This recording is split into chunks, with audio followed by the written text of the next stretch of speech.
नमस्कार, प्रवास action news network और आप सभी का स्वागत है। राष्ट्रपति द्रौपदी मुर्मू ने राष्ट्रपति भवन में चक्रवर्ती राजगोपालाचारी की प्रतिमा का अनावरण किया।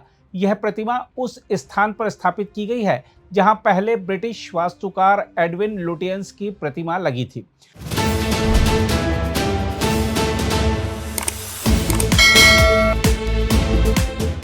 सरकार ने इसे औपनिवेशिक प्रतीकों से मुक्ति की दिशा में एक महत्वपूर्ण कदम बताया है।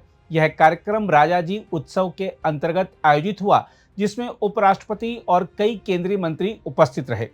राष्ट्रपति ने अपने संबोधन में कहा कि राजाजी ने स्वतंत्रता के बाद अपने कक्ष में रामकृष्ण परमहंस और महात्मा गांधी के चित्र लगाए थे, जो मानसिक उपनिवेशवाद से मुक्ति का प्रतीक था। उन्होंने यह भी उल्लेख किया कि राष्ट्रपति भवन में अब ब्रिटिश अधिकारियों के चित्रों के स्थान पर परमवीर चक्र विजेताओं के चित्र लगाए जा रहे हैं और परिसर को आम जनता के लिए अधिक खुला बनाया गया है। बाद में राष्ट्रपति कार्यालय ने एक बयान जारी कर कहा कि यह पहल औपनिवेशिक मानसिकता के अवशेषों को मिटाने और भारत की समृद्ध संस्कृति, विरासत, शाश्वत परंपराओं को गर्व से अपनाने तथा भारत माता की सेवा में असाधारण योगदान देने वालों को सम्मानित करने की दिशा में उठाए जा रहे कदमों की श्रृंखला का हिस्सा है। प्रधानमंत्री नरेंद्र मोदी ने इस अवसर पर भेजे गए एक संदेश में कहा कि राजाजी और महात्मा गांधी के बीच गहरे आपसी विश्वास और मित्रता से चिन्हित घनिष्ठ संबंध थे, जो सर्वविदित हैं।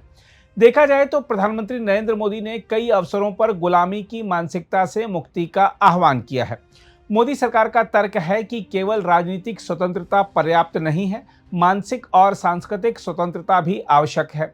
सुभाष चंद्र बोस की प्रतिमा की इंडिया गेट के निकट स्थापना, राष्ट्रीय युद्ध स्मारक का निर्माण, सेंट्रल विस्टा का पुनर्विकास, नए संसद भवन में सेंगोल की स्थापना और कई औपनिवेशिक नामों के परिवर्तन इसी क्रम में देखे जा रहे हैं।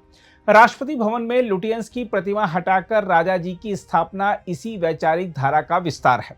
यह केवल एक प्रतिमा का परिवर्तन नहीं, बल्कि प्रतीकों की राजनीति के माध्यम से इतिहास की पुनर्व्याख्या है। संदेश स्पष्ट है कि सत्ता के केंद्र में अब औपनिवेशिक स्मृति नहीं, भारतीय चेतना का प्रतिनिधित्व होगा। इस कदम की जहां देश भर में सराहना हो रही है, वहीं ब्रिटेन के लेखक मैट रिडले ने खेद व्यक्त किया, क्योंकि लुटियंस उनके परदादा थे। उन्होंने सोशल मीडिया पर लिखा कि उन्हें दुख है कि उनके परदादा की प्रतिमा हटा दी गई, किंतु भारतीय संदर्भ में यह परिवर्तन एक व्यापक वैचारिक पुनर्स्थापन का संकेत देता है।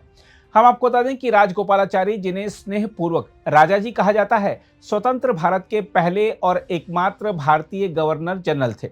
उन्होंने 1948 से 1950 तक इस पद पर कार्य किया। वह उसी भवन में रहे थे जिसे कभी वायसराय हाउस कहा जाता था और जो ब्रिटिश साम्राज्य की शक्ति का प्रतीक था। अब उसी भवन की भव्य सीढ़ियों के निकट उनकी प्रतिमा स्थापित होना इतिहास के एक चक्र के पूर्ण होने जैसा प्रतीत होता है। चक्रवर्ती राजगोपालाचारी का जन्म 1878 में तमिलनाडु में हुआ था।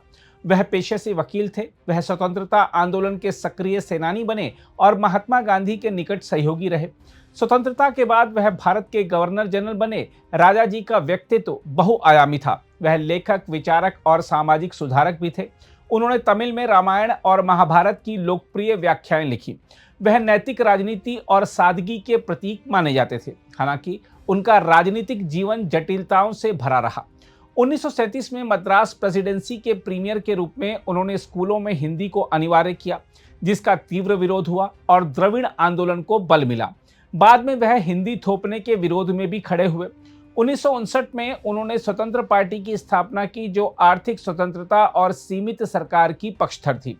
1967 के तमिलनाडु विधानसभा चुनाव में कांग्रेस की पराजय में उनकी महत्वपूर्ण भूमिका रही। उस चुनाव ने राज्य की राजनीति में कांग्रेस का वर्चस्व का अंत कर दिया। इस दृष्टि से वह तमिल राजनीति और राष्ट्रीय राजनीति के बीच सेतु के रूप में देखे जाते हैं। जहां तक इस कदम को तमिलनाडु विधानसभा चुनाव से जोड़कर देखे जाने की बात है, तो आपको बता दें कि तमिलनाडु की राजनीति लंबे समय से द्रविड़ दलों के वर्चस्व में रही है। भाषा, सामाजिक न्याय और क्षेत्रीय अस्मिता वहां के प्रमुख मुद्दे हैं। भारतीय जनता पार्टी को वहां अपेक्षित सफलता नहीं मिली है। ऐसे में राजाजी की प्रतिमा की स्थापना का समय महत्वपूर्ण है। आगामी तमिलनाडु विधानसभा चुनाव को देखते हुए यह कदम प्रतीकात्मक राजनीति का हिस्सा माना जा सकता है। राजाजी एक ऐसे तमिल नेता थे जो राष्ट्रीय स्तर पर भी प्रतिष्ठित रहे। वह द्रविड़ दलों से जुड़े नहीं थे, परंतु तमिल समाज में उनका सम्मान है। नए संसद भवन में सेंगोल की स्थापना और काशी तमिल संगमम जैसे कार्यक्रमों के माध्यम से मोदी सरकार ने तमिल सांस्कृतिक पहचान को राष्ट्रीय विमर्श से जोड़ने का प्रयास किया है। राजा जी की प्रतिमा उसी कड़ी का अगला कदम प्रतीत होती है। यह संदेश देने की कोशिश हो रही है कि तमिल परंपरा और राष्ट्रीयता परस्पर विरोधी नहीं बल्कि पूरक हैं। इससे बीजेपी को यह कहने का अवसर मिलेगा कि वह तमिल गौरव को राष्ट्रीय सम्मान दे रही है। देखा जाए तो मोदी सरकार यह स्थापित करना चाहती है कि स्वतंत्रता के 75 वर्ष बाद भी यदि औपनिवेशिक प्रतीक सत्ता के केंद्र में बने रहें तो मानसिक स्वतंत्रता अधूरी है।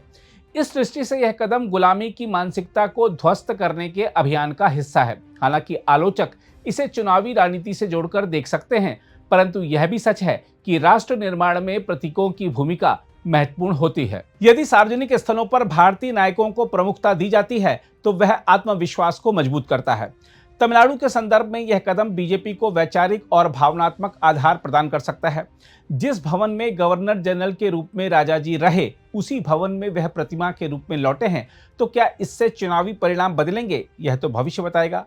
परंतु इतना निश्चित है कि राजा जी की प्रतिमा ने इतिहास, राजनीति और पहचान की बहस को फिर से केंद्र में ला दिया है। बहरहाल, राष्ट्रपति भवन की सीढ़ियों पर स्थापित यह प्रतिमा केवल धातु की आकृति नहीं बल्कि उस विचार का प्रतीक है जो कहता है कि भारत अब अपने अतीत को स्वयं परिभाषित करेगा और गुलामी की मानसिकता से मुक्त होकर विकसित भारत की ओर अग्रसर होगा। खैर, आइए देखते हैं राजा जी के पौत्र और बीजेपी के राष्ट्रीय प्रवक्ता CR केसवन इसको कैसे देख रहे हैं। First, we would like to thank our Honorable President Draupadi Murmu ji for inaugurating the bus sculpture of Rajaji in Rashtrapati Bhavan, and our Honorable Prime Minister Narendra Modi ji for his wonderful message, which was a very poignant message by Honorable Prime Minister Modi ji, which was read out in the Rajaji Utsav celebrations today.